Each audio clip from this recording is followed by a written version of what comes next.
Grace, and today I'm going to be doing my August reading wrap-up. I have read a lot this month. Booktubeathon was this month, and I had a lot of free time. So free time goes to reading books, so let's just jump right into it. So the first book I read this month is Every Last Breath by Jennifer L. Armentrout, which is the third and final book in the Dark Elements trilogy. And if you guys didn't know, the first book, White Hot Kiss, it follows our protagonist, Layla, who is a warden, half demon, and the wardens are the protectors of the world because demons are all running around, and she lives with this clan of wardens, and she kind of feels like the odd one out considering they hunt demons and she is half demon, so she just doesn't feel like she can fit in. And one day she meets a guy named Roth who's a demon, and if you're demon you don't have a soul. And another thing about Layla is she has the ability to suck souls out of people by kissing them, so that adds a little bit of an element there. And so she meets this demon guy who doesn't have a soul, so you can see where that goes. Anyway, this book was really good. I enjoyed it. I thought the first book I gave 4 stars, the second book I gave 3 stars. I didn't really enjoy it that much, but I really thought that this book redeemed the whole trilogy. There is a love triangle like there is in most Jennifer L. Armentrout books, and I liked how easily it was wrapped up. It didn't take the whole book to wrap up. It took really just like the beginning pretty much wrapped it up, and then it was just dealing with the plot and the problems which you should deal with. So I really enjoyed it, and I gave this 4 out of 5 stars, and I definitely would recommend this trilogy if you're looking for something light and paranormal and really fun. So moving on to what I read for the Booktubeathon, I'm just going to quickly mention them. I'm not going to really get too in-depth because I did a separate video. So if you want to know more of my in-depth thoughts on them, I'll link my Booktubeathon wrap-up. So the first thing I read was Alive by Scott Sigler, which I read this for the book with the blue cover, which there's blue on this, so I read it, and I gave this 4 out of 5 stars. Next book I read is Into the Steel Blue by Veronica Rossi, which this one was for read a book with the author who has the same last name as you, and this is the third and final book into the Under the Never Sky trilogy, and I love this trilogy. I thought it was great and really fun, and I gave this 4 out of 5 stars. The next thing I read is Nimona by Noelle Stevenson. This I did for the challenge of Do Not Let Go of It, and since it's a graphic novel, I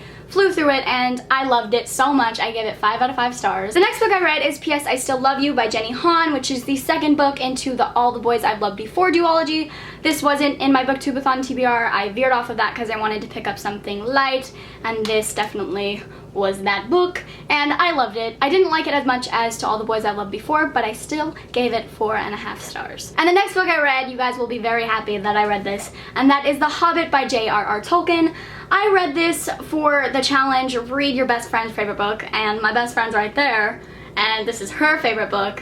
She's right there. I can't really turn the camera because my tape is on my tripod, but it's her favorite book, and I read it for the Booktubeathon. I'm so excited that I read it. I'm very happy. I really enjoyed it. I gave it 4 out of 5 stars.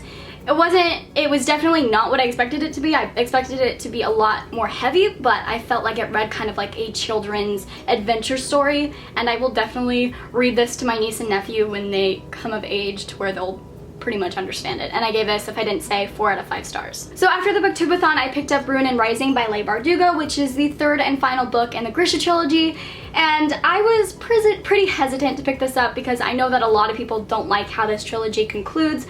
But I mean, I did have a little bit of a problem with something that happened, which is the majority of the people who read this, same problem, so you guys know.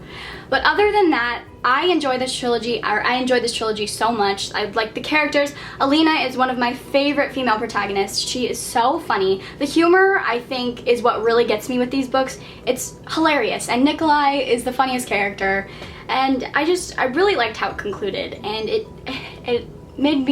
just made me feel a lot, and I really enjoyed this, and I would definitely recommend this trilogy, and I gave this 4.5 stars. Next book I picked up is Dark Fever by Karen Marie Moning, which I'm sure you guys have seen this book. It's been going around BookTube a lot lately, and if you aren't aware what it's about, it follows our main protagonist Mac, and she's just your lovely Southern belle. She doesn't got a care in the world, but one day she gets a call and she finds out that her sister was brutally murdered in Dublin where she was studying abroad, and that turns Mac's life upside down, and her sister had left her a voicemail warning Mac about something, and she just feels like something's very fishy about her death, so she decides to take it upon herself and fly to Dublin and try to uncover her sister's murderer. And while she's there, she meets this guy named Jericho Behrens, and he kind of opens her up to what's really going on, and it is amazing. It's an urban fantasy. It is adult, I believe, so it does have more mature content, so if you go into this, just be aware of that. I absolutely love this book. I loved our main protagonist, Mac. She was extremely sassy and spunky, and she could get a little bit annoying at times, but granted, I think she did it for good reason. I loved Jericho Behrens. He's just a very manly man, and I think he's really awesome, and I like him a lot. And I really like the writing style of this book too. It's written in past tense, and you really just kind of feel like you're seeing it, or you're just standing by Mac while everything is going on. The one thing I did have a problem with was, since it is written kind of in past tense, it jumps from I was here, and then it jumps from, okay, now I'm here, when I would have liked to get the more in between on how did you get there. But I mean, that's just a minor little thing that I had a problem with. Other than that, I love this book so much, and I gave this 4 out of 5 stars. The next book I read is The Dream Thieves by Maggie Stiefvater, which is the sequel to The Raven Boys, which if you didn't see my previous wrap-up, you wouldn't know that I loved it so much, and I did love it so much, so I picked up the sequel, and I loved it even more. I gave this 5 out of 5 stars, and I am currently reading the 3rd book, Blue Lily, Lily Blue, and I'm a little bit more than halfway done with it, and it's great. It is fantastic. Maggie Stiefvater's writing style is so eloquent and beautiful. It's one of my favorites. Her characters are so intricate, and I love them so much, especially Gansey, and I love Blue.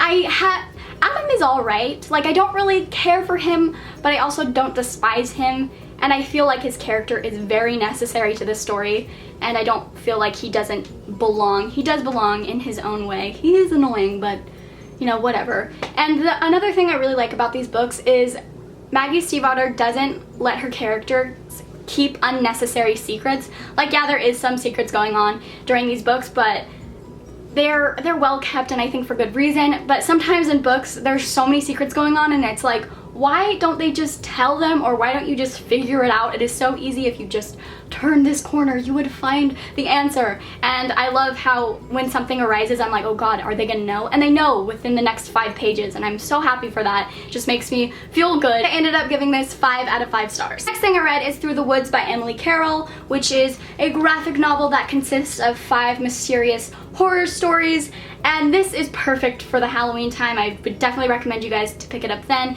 and definitely read it at night, because then you'll get all the scary feels. It's really scary.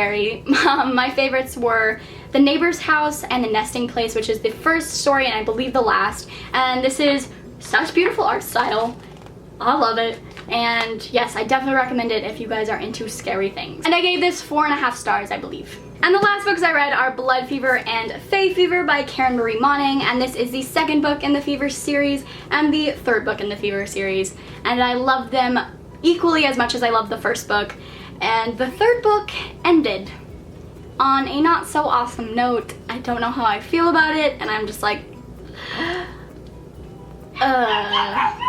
there's somebody at my door. Can you go get that? And I gave these both 4 out of 5 stars. Those are all the books that I read in the month of August. I read quite a few, so my favorite of the month is definitely The Dream Thieves by Maggie Stiefvater. My nephew is just, he's always wanting to interrupt me. But if you guys want to, comment down below and tell me your favorite book, because I'm very interested in knowing that. And if you guys have read any of these books, comment down below and tell me if you liked them, if you didn't, whatever, and we shall discuss down below. And I hope you guys have a wonderful day, night, wherever you are, whatever time it is. And thank you guys so much for watching. I will see you in my next video. Bye.